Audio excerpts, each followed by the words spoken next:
Hello, my beautiful friend. Welcome back to another video. So, I am coming off of a very big high from painting my toilet. I had so much fun. I cannot tell you how much fun it was, and I'm so happy that some of you want to do that. And I have exciting news for those that said they wanted to do it but couldn't do it because they rent. So, stay tuned. I'm going to talk about that in the video. And I just want to thank you for the new friends that signed on to my channel because of that video. Thank you for being here. Before I start today's video, I want to give you somewhat of an idea of what's going to be coming up in the next few weeks. So I have some wonderful, these shapes are the best quality shapes I've ever gotten.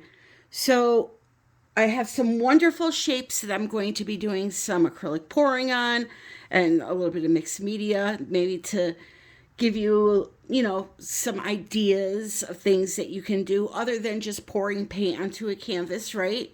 Because sometimes that can get a little bit tedious doing it all the time. So I'm going to try to open up your mind to some simple, not costly art projects that you can do. But I wanted to show you the shapes that I got because they are just so darn cute and so beautiful, the quality. Now, usually when you buy a wood shape like this, it's always going to be, well, I won't say always, but a lot of times it's 1/8 of an inch or 1/4 inch thick. These suckers, they are, well, let me tell you something. This is a piece of wood, okay? This is what you want to be creating your art on. So there's dragonflies, there are turtles, there's all kinds of shapes. So I got myself a dragonfly and a cross. We're going to be doing a cross with some really cool, very cheap, almost free supplies. They have your average shapes like your squares. Look at the beautiful sides. You can also work on the back of these instead of the front if you're a resin artist and do a nice geode inside of there or whatever you want to do, right? So we have that. The other things that they sell, rounds, beautiful wood rounds, but these two I want to show you because I absolutely love working on these things. So what these are clear acrylic. They come in different shapes. The front and the back both have this paper on them. And what you do is you peel off one side. You're going to need a knife or something to get it started. Let me get a knife so I can show you that. Got my handy dandy little husky blade here that I got at Home Depot. Just got to get it started. So you peel off one side and you do your artwork. You leave the back paper on. And then what happens is you essentially don't have to tape because that back piece of paper is on there. So you do your artwork on the front and then you go to the back once you're done with it and it's dry and you peel it off.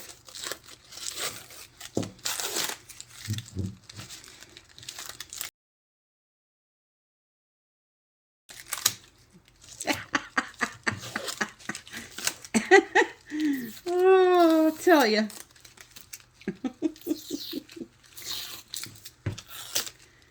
If you're trying to steal the Hope Diamond, don't ask me to come along. Alrighty, so there. Okay, so then you have this piece of paper. I did this on the back when I went to pull at it, but usually it's a solid piece.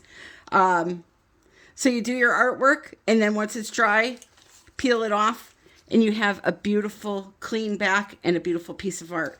These, another thing about these that are awesome is you can buy command strips and just slap one right on the back and just stick it right on the wall. And they hang beautifully because they're lightweight, okay? So they have different shapes in this style of pouring surface. They have geode cutouts that you can also get, all right? So I wanted to show you those because it's hard to find a really good piece of wood.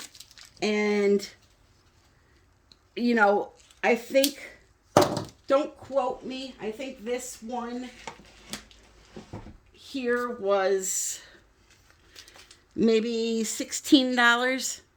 But I mean, it's really bulky. I think it's a 16 or 18 inch. And I'll give you the measurements right now on the sides. So this is from wing to wing. This is an 18 inch. And 3/4 of an inch. Not even half, 3/4. So good piece of wood. If you're interested in those, I was able to get you a discount also. Information is in the description, okay? artistilldeath.com. Code is down there. It's just my name, Tammy. All right, so let me introduce you to today's piece of art. Today, I would love to show you how I made this cute little weeping cherry tree. She's very whimsical. She's full of pearls and flowers. And she is super duper easy to create. So let's get started. First, let me introduce you to the supplies, and then I will tell you why I chose to do this today. So this was a 16 by 20 hardboard that I bought at Blick. However, I changed my mind and went a size bigger. So I didn't use this actual canvas. I just forgot to film the actual piece that I used, but the piece that I used did not have sides on it.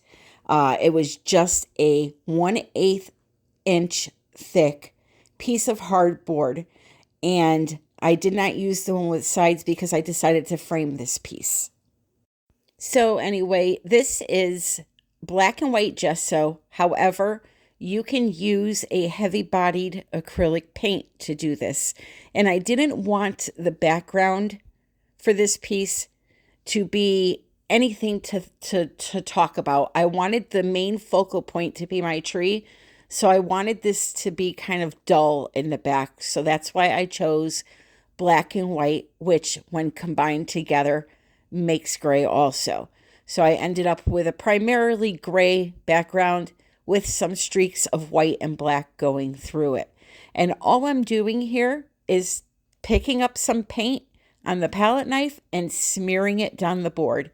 You can go to Home Depot or Lowe's and get yourself a piece of MDF to do this with. Or, as I said, this is hardboard from Blick. I believe it was about $8 for an 18 by 24.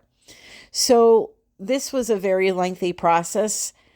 I've sped it up tremendously because you would fall asleep if you had to see every little bit of it.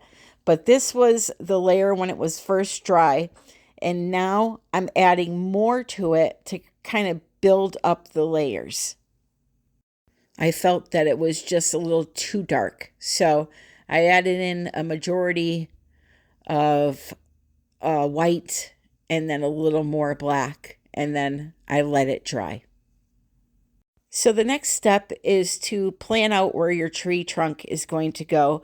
You don't have to do this step. I just wanted to give myself somewhat of an idea. And in the end, it wasn't even the shape. I went a little thinner with it and a little more up the center than to the right. So again, it's totally optional. It's just my way of plotting where I'm going to be doing things. And that wasn't me adding more paint to the brush and painting that in. That's me just dragging the brush through the wet paint on the background to kind of sketch out the area. So the next thing that I had to do was I got some paint and I painted my tree trunk. So I put a little bit on my brush, and the background at this point is still wet. I like to do this because what's going to happen is some of that black and gray are going to blend in with this white, and it's going to look like shading. It's a very easy way to get some shading into your piece. So as I mentioned, though, my tree trunk in the end did not look like it looks here. You're going to see I ended up making it a little bit thinner. I wasn't happy with it. I wanted a more whimsical look, so I came back in with some white and black and added a little gray to cover up some of it so that I could then repaint it and have it go up into the other direction. And you'll see that in a minute.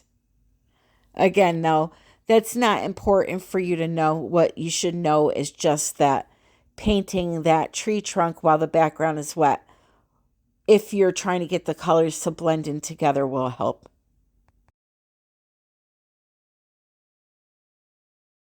So the next thing I had to do was draw in some branches or paint in some branches. So I'm just using a fine brush and pulling the white paint down to create what are going to be branches. Again, though, I ended up not liking this shape of the tree trunk, so I'm showing you this to show you how I did it. But then in a minute here, you're going to see a new tree trunk with those same branches.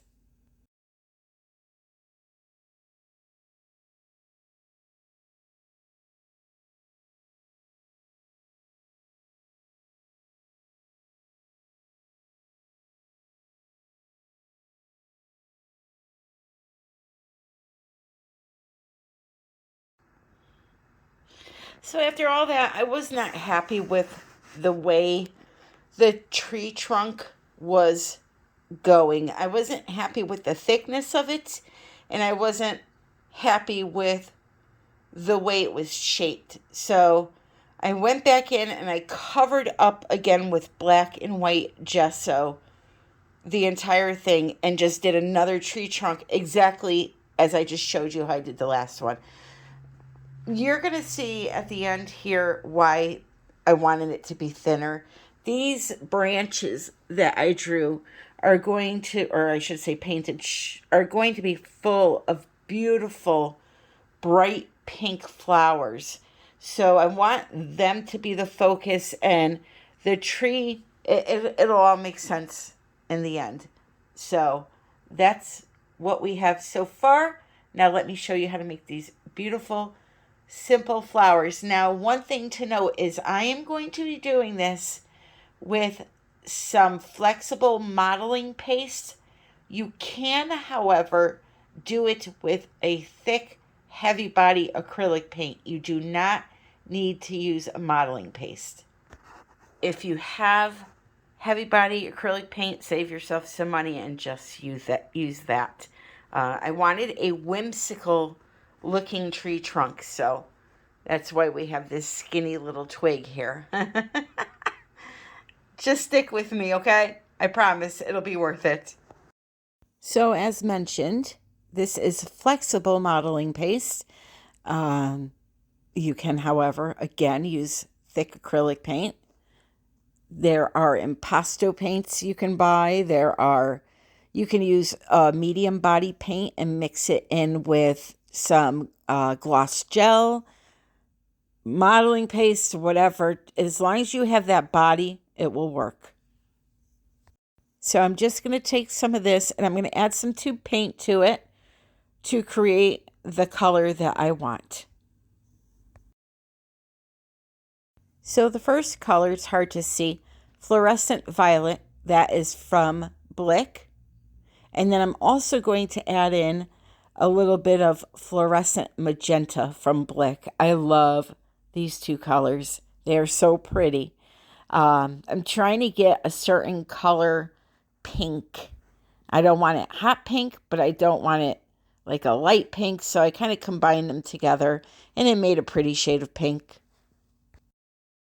So we're just going to mix those two together. And I'm going to keep adding the magenta and the violet until I'm happy with the color. So I have done this before where I've put modeling paste into a piping bag and tried to pipe on flowers, and it has worked. What happened here, however, is because I used so much medium body acrylic paint, it really thinned it out a lot on me, and it was just too thin to use in the piping bag. So I tried a couple of spots and didn't like it, and then ended up squirting it out onto the plate and just doing it with a palette knife. I wish it had worked. It would have gone a lot faster for me. But again, it was just too thin. It was giving me a hard time. So I just decided to use a palette knife instead, and you'll be seeing that here in a second. But I did want to show you this part so that you can see it is possible to pipe your paint.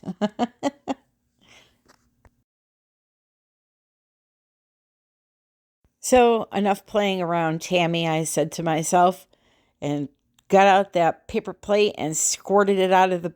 It was so satisfying to do that, by the way. Squirted it out onto the plate and just used the tip of my palette knife. So you're going to pick up a little paint with the tip of your palette knife and just smush it right on to the board or canvas, whatever you're using.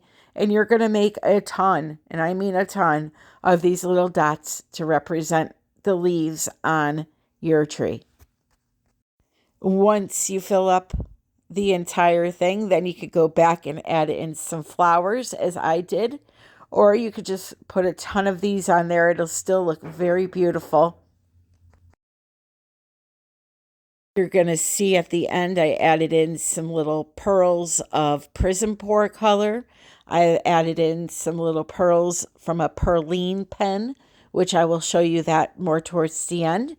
So I'm just going to let you relax and watch this from here on out, and I'll be back shortly.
Okay, so now that I've filled in the branches with little pearl leaves, I am going to start filling in the gaps and make it actually look like a tree, okay? A weeping willow, pink weeping willow I got going on here.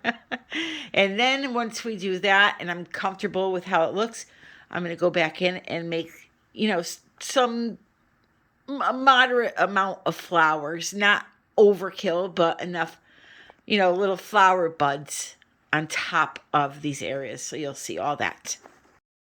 So as soon as I'm satisfied with the amount of little pink leaves that I have, I'm going to go ahead and take some of this pink modeling paste I made, add more white into it to make it a lighter shade of pink, and then I'm going to add some more little dots so that we have another color introduced into our tree. And I'm also going to make some 4-leaf flowers, 4-petal flowers, I should say, not leaves. 4-petal flowers out of the same color.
Alrighty, so now it's time for me to do the last step, which is to start really filling this tree in. Cute little flowers. I'm going to put a little center into them, and we're going to be done. So what I'm going to do is, to my bucket of pink, I'm going to add a little more of the white flexible modeling paste. If you're using acrylic paint, just add a little bit white. I want a very, very light pink now to add in for the rest of the leaves and for the center of my flowers. So here we go. Instead of using the modeling paste, I chose to use the acrylic paint. Modeling paste is expensive, so the acrylic paint's a little cheaper to use. So I used that, lightened it up to the lightest shade it was going to be, and started dabbing it in. I put a little bit in the center of the flowers. It's there, but I chose to also, on top of that, add a little pearl that you'll be seeing soon, because I wanted to have a little light pink in the center of the flower and the pearl as the actual center. So we'll just finish up dabbing in all of these, and I'll show you the next step. Okay, so before I go any further, I'm going to show you two colors I'm going to be adding from the Prism Pour line. Now, I'm not going to mix anything into this acrylic paint. I'm just using it straight out of the bottle. However, although it's called Prism Pour, it is not a ready-to-pour paint. Let me just show you, okay? It is not a ready-to-pour paint. It is acrylic paint, so you need to thin it down if you're going to do acrylic pouring with it. So what I'm going to do is use some Frosted Berry. That is this color right here. Very beautiful pink, shimmery. Oh, it's so gorgeous. And this is the Pink Diamond. Oh, it's so gorgeous. Look at that shimmer. No glitter in that paint. That's just mica. Okay, so again, Frosted Berry, Pink Diamonds. And what I'm going to do is I'm going to take it and I'm going to put it into a little squeeze bottle and just squeeze on some little tiny sparkly berries onto my tree. Of course, all of this is optional. You can just use some acrylic paint and a palette knife and make a tree. You don't have to add in all these different things. This is just my preference.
So here she is, all finished. I just love the addition of the little pearls. I think that was the final touch that it needed. She's framed. It's an 18 by 24 and is available. If you're interested, you can email me, artbytammy@yahoo.com. I want to thank you for joining me today. If you enjoyed the video, please click like and comment below. Tell me what you liked. And if you would like to see more of this type of art, I'm not going to stop acrylic pouring, but I like to mix it up a little bit here and there. So it's just one other thing that you can do with your heavy body acrylic paints. And again, super easy, not expensive, and it was just a blast to make. So thank you all for your support. I love you all, and happy pouring.